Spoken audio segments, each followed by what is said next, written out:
Ang EDSA ay para magpapalayas sa mga animal, sa mga demonyo, at sa mga nagtataksil sa bayan. Si Marcos ay taksil sa bayan, magnanakaw, sindikato, at punong kriminal. Bakit tayo hindi magsasalita ng ganyan? Kung sila ay alis, paalisin natin sila. Pero ang EDSA will belong to the Filipino people. Tama? Yes! Tama! Occupy EDSA. EDSA belongs to the people. Hindi ito pagmamayari ng simbahan katolika. Hindi ito pagmamayari ng isang sekta o ng isang grupo. Ang EDSA ay pagmamayari ng mamamayang Pilipino. At ang ating pagtitipon sa EDSA, malinaw ang layunin. Singilin, palayasin, papanagutin si Marcos kasama si Romualdez. Ang sa kanila, pagtakpan, isalba at ilihis si Marcos. Bakit tayo sasama doon? Dito na kayo, magpaiwan kayo. May mukha pa si Tatang, no, nag-akyat pa sa entablado natin at kinuha pang megapon. Sabi niya, punta na tayo sa EDSA, sa People Power Monument. Ang sabi natin sa kanya, manatili tayo dito. We will occupy EDSA because EDSA belongs to the people. And we will make another history. At walang EDSA kung hindi natin pinapalayas ang mga diktador, magnanakaw at mga taksil sa bayan. Yan ang dahilan kung bakit may EDSA. Pinapalayas natin ang mga taksil, ang mga magnanakaw, ang mga sindikato, at ang mga mandarambong. At walang ibang punong kriminal sa pandarambong na ito. Walang iba, mga kababayan, si Marcos at si Romualdez. Marcos magnanakaw! Anong grupo yan? Ano?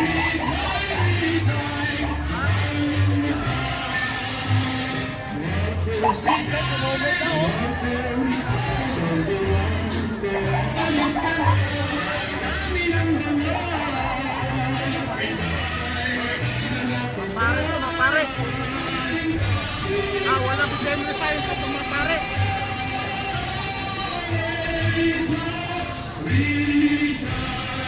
Dami, oh. Ang dami ng tao, guys. Pero iba-ibang grupo. Oh, ito ayaw tong sumigaw ng DTM resign.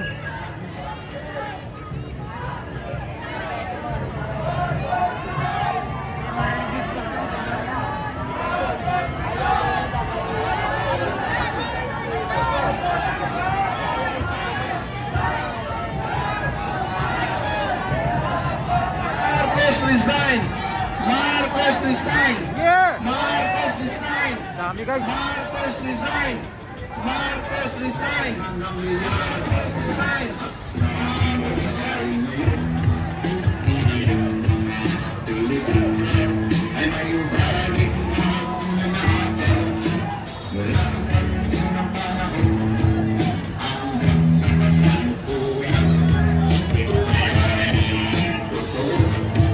Ito kaya'y nangyayari.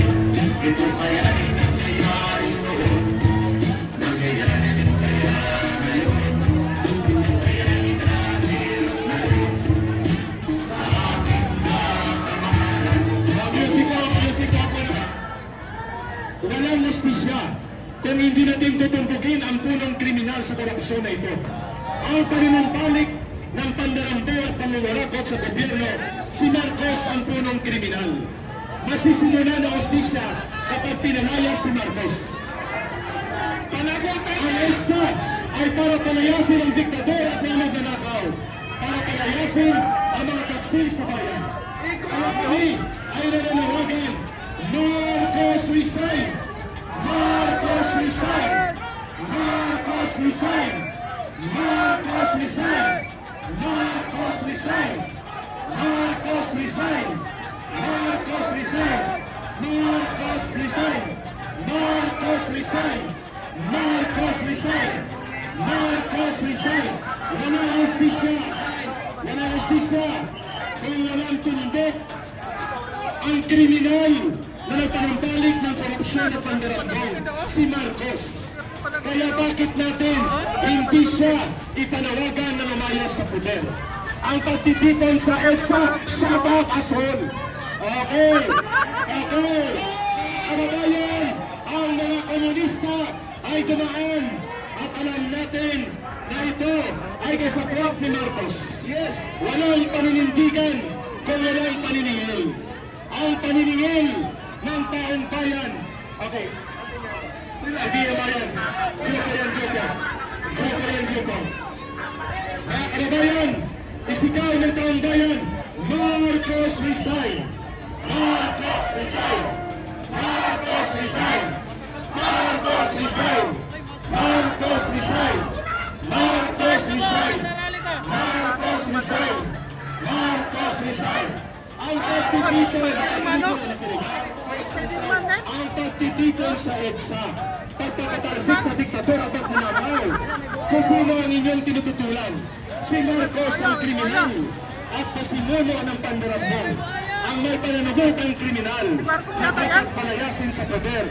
Si Marcos at si Romualdez. Kaya ang panawagan ng taong bayan, Marcos resign! Marcos resign!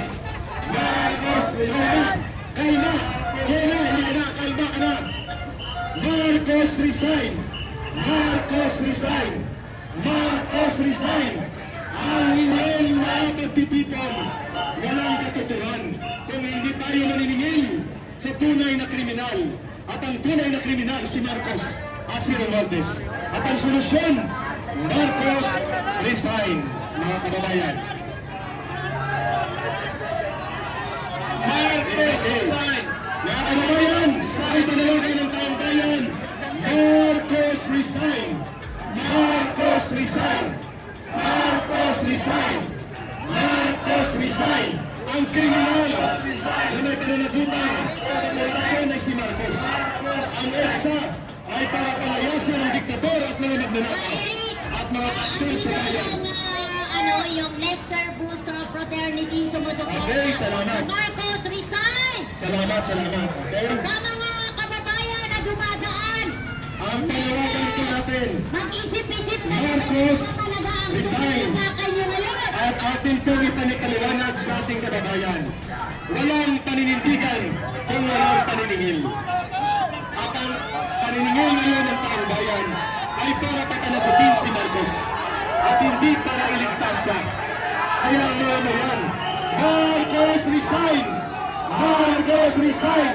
Mga Marcos si Marcos nagmamatsa na rin. Marcos resign!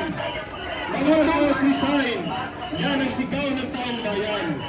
Marcos ang pinakasalangang kriminal ay si Marcos. PL, bayan. Mga bayaran ni Marcos! Nakakaawa kayo! Hindi kayo nakakaranas ng baha! Nakakaawa kayo mga kapwa Pilipino!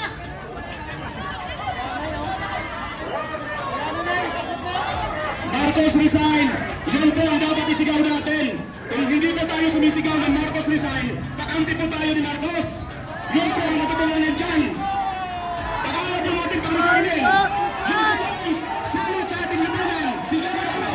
Marcos resign! Marcos resign! Marcos resign! Marcos resign!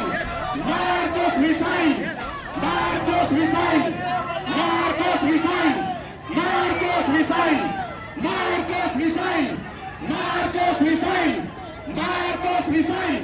Marcos resign! Marcos resign! Marcos resign! Marcos resign! Marcos resign! Marcos resign! Marcos resign! Yung mga pare ng panahon ng senior, sila yung nagpatalsik sa senior. Ngayon, sila naman ang nagkakampi sa junior. Nakakahiya! Maging Pilipino! Marcos resign! Marcos resign! Marcos resign! Marcos resign! Marcos resign! Marcos resign! Marcos resign! Marcos resign! Marcos resign! Marcos resign! Marcos resign! Marcos resign! Marcos resign! Marcos resign! Marcos resign! Marcos resign! Marcos resign! Marcos resign! ang utak ng korupsyon ay si Bongbong Marcos.